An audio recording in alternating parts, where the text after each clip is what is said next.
Bienvenue dans cette nouvelle vidéo. Dans cette vidéo, on va voir la première fonction de la chaîne d'énergie. C'est la fonction alimenter. Pourquoi cette fonction existe? Parce que chaque système technique nécessite de l'énergie pour fonctionner. Pour les types de l'énergie pour faire fonctionner un système, on a plusieurs. Parmi ces énergies, on a l'énergie électrique, l'énergie pneumatique et l'énergie hydraulique. Dans cette vidéo, on va voir l'énergie électrique. Pour les formes de l'énergie électrique, on a deux formes principales.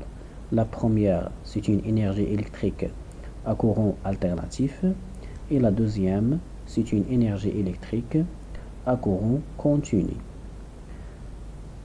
L'énergie à courant alternatif se divise aussi en deux types. La première, c'est le monophasé et la deuxième, c'est le triphasé. On va voir en détail l'énergie à courant continu, le monophasé et le triphasé. Le premier type, c'est l'énergie électrique à courant continu, ou tout simplement le courant continu. Il est constitué essentiellement de deux conducteurs, le plus et le moins. La différence de potentiel entre ces deux conducteurs, c'est la tension fournie par ce réseau. On va voir la tension U en fonction du temps. Elle est continue et ne varie pas en fonction du temps. Elle est constante. Et pour le symbole d'une source à courant continu, on utilise soit ce symbole-là ou bien celui-là. Le courant continu sert à alimenter un récepteur à courant continu. On va faire la liaison des deux conducteurs, le plus et le moins, avec le récepteur. Le récepteur va consommer un courant I. Pour calculer la puissance consommée par ce récepteur, on va utiliser la formule P est égal U fois I. La tension entre les deux conducteurs fois le courant consommé par le récepteur. Cette énergie électrique, elle est en watts. On va prendre un exercice d'application. L'énoncé de cet exercice, on utilise 6 piles identiques. Chaque pile fournit une tension de 1,5 volts pour alimenter un radio CD. La caractéristique de ce radio, il fonctionne avec une tension de 9 volts et il consomme une puissance de 4,5 watts. La première question: comment on doit associer les 6 piles pour obtenir les 9 volts souhaités? On a deux types d'association des sources de tension, soit une association série ou une association parallèle. Un pile, il est équivalent à une tension de 1,5 volts. On utilise 6 piles. On va lier ces 6 piles, le plus avec le moins, le plus avec le moins. La tension obtenue, c'est 9 volts. Ce type d'association, c'est une association série. Donc, on doit associer les piles en série pour avoir 9 volts. La deuxième question: calculer l'intensité du courant que doivent fournir les piles pour alimenter l'appareil. Donc, on va utiliser la formule de la puissance. La puissance égale la tension fois le courant. Donc, le courant consommé par le radio égale la puissance divisée par la tension. La puissance et la tension sont données pour le radio CD, c'est 9 volts et 4,5 watts. Je vais remplacer P par 4,5 et U par 9 volts. Donc, je vais obtenir que le courant nécessaire pour fonctionner le radio, c'est 0,5 ampères. La troisième question, chaque pile a une capacité de 2000 mAh. Calculer le temps pendant lequel il est possible de faire fonctionner la radio. On va calculer le temps pendant lequel les 6 piles restent chargées pour alimenter, pour faire fonctionner la radio. Donc, les données, on a la capacité d'une pile égale à 2000 mAh et on a 6 piles, donc la capacité totale c'est 6 fois 2000 mAh égale à 12 000 mAh. Je vais convertir ceci en ampères heure. Donc, je vais diviser par 1000. Je vais obtenir que la capacité totale est égale à 12 ampères heure. Et on sait déjà que la capacité égale le courant fois le temps. Nous voulons le temps égale la capacité divisée par le courant électrique. Donc, T, je vais remplacer Q par 12 ampères heure et le courant par 0,5 ampères. Je vais obtenir que T, le temps pendant lequel les 6 piles faire fonctionner la radio, c'est 24 heures. Après ce temps-là, 24 heures, les 6 piles sont totalement déchargées et la radio ne peut pas encore fonctionner.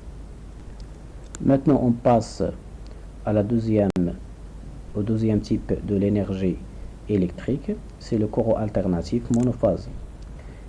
Il est constitué de deux conducteurs. Le premier, c'est la phase L et le deuxième, c'est le neutre N.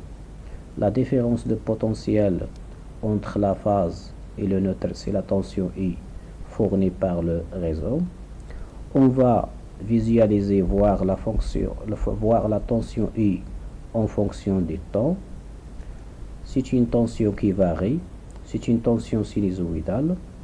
On va définir quelques paramètres pour cette tension. La première, c'est la valeur maximale de la tension. On la note UM. Et on va définir aussi la valeur efficace de la tension égale la valeur maximale divisée par la racine de 2. On va définir aussi la période T. C'est le temps nécessaire pour un cercle. Et un cercle, il est constitué d'une alternance positive et d'une alternance négative. On va définir aussi la fréquence de cette tension, F, égale l'inverse de la période. Ce grandeur, il est en Hertz. On va définir aussi oméga, la pulsation, égale 2pi fois F. F, c'est la fréquence. Il est en radians. L'expression de la tension et de T égale UM, la valeur maximale, fois sinus 2pi f T. Je vais remplacer 2pi f par oméga. Et je vais remplacer la valeur maximale par la valeur efficace. La valeur maximale égale la valeur efficace fois la racine de 2. Donc voilà l'expression de la tension I de T. Le courant alternatif monophasé, le réseau monophasé, permet d'alimenter un récepteur monophasé. Je vais lier la phase et le neutre au récepteur. Le récepteur va consommer une tension, un courant I. Si nous voulons voir le courant I en fonction du temps, on va obtenir un signal. Ce signal, il y a un déphasage entre le courant et la tension. Ce déphasage, on la note phi.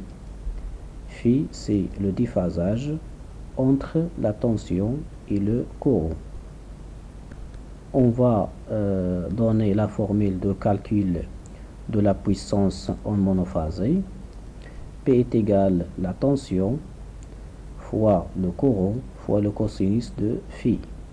Et phi, c'est le déphasage entre le courant et la tension.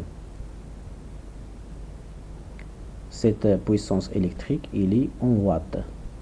C'est la puissance consommée par un récepteur monophasé. Maintenant, on va voir le troisième type de l'énergie électrique. C'est le courant alternatif triphasé. Il est constitué de 3 phases, L1, L2, L3, et le neutre. On va définir la tension, les tensions qui existent en réseau triphasé. Premièrement, on va définir la tension entre le neutre et la phase. V1, c'est la tension entre la phase et le neutre, la phase 1 et le neutre. V2, c'est la tension entre la phase 2 et le neutre. Et V3, c'est la tension entre la phase 3 et le neutre. Ces tensions sont entre la phase et le neutre. Donc, on l'appelle des tensions simples. Il y a un autre type de tension. C'est la tension entre phase et phase. On va définir la tension entre la phase 2 et 1. C'est représenté par une flèche de la phase 2 vers la phase 3. On va définir la tension I de 3, représentée aussi par une flèche de 3 vers le 2. Et aussi, on va définir la tension I3A. Elle est définie par une flèche de la phase 1 vers la phase 3. Ces tensions entre phase et phase, ce sont des tensions composées.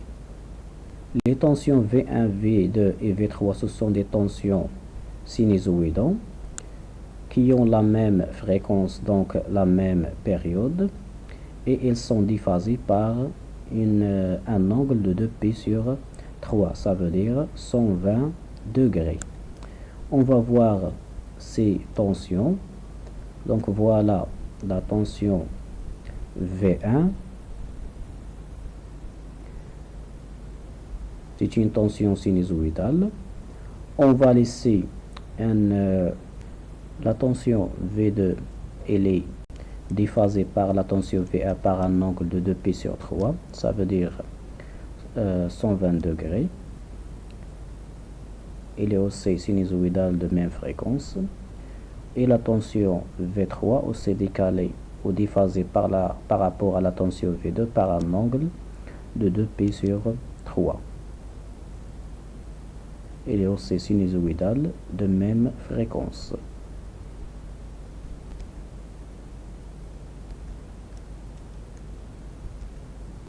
Le système triphasé sert à alimenter un récepteur triphasé.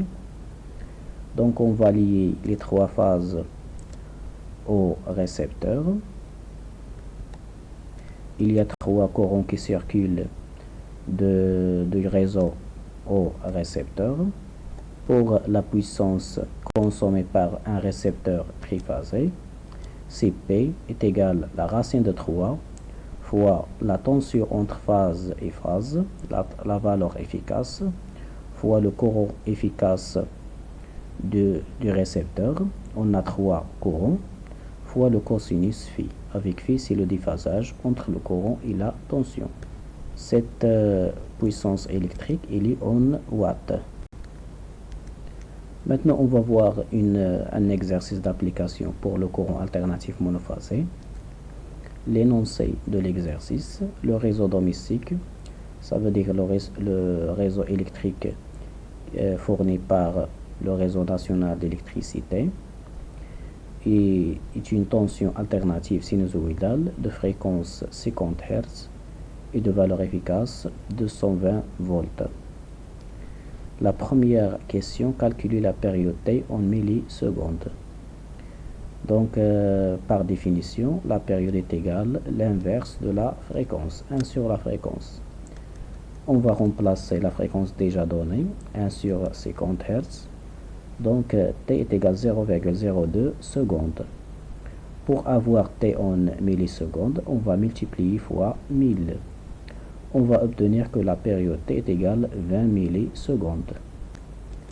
La deuxième question, calculer la valeur maximale de la tension. La valeur maximale de la tension est égale à la valeur efficace fois la racine de 2. Donc, la valeur efficace donnée, c'est 220 volts. On va obtenir que la valeur maximale de cette tension, c'est 3011 volts. Donc, 311 volts. La troisième question représentait la tension I de T. On a déjà les informations suivantes.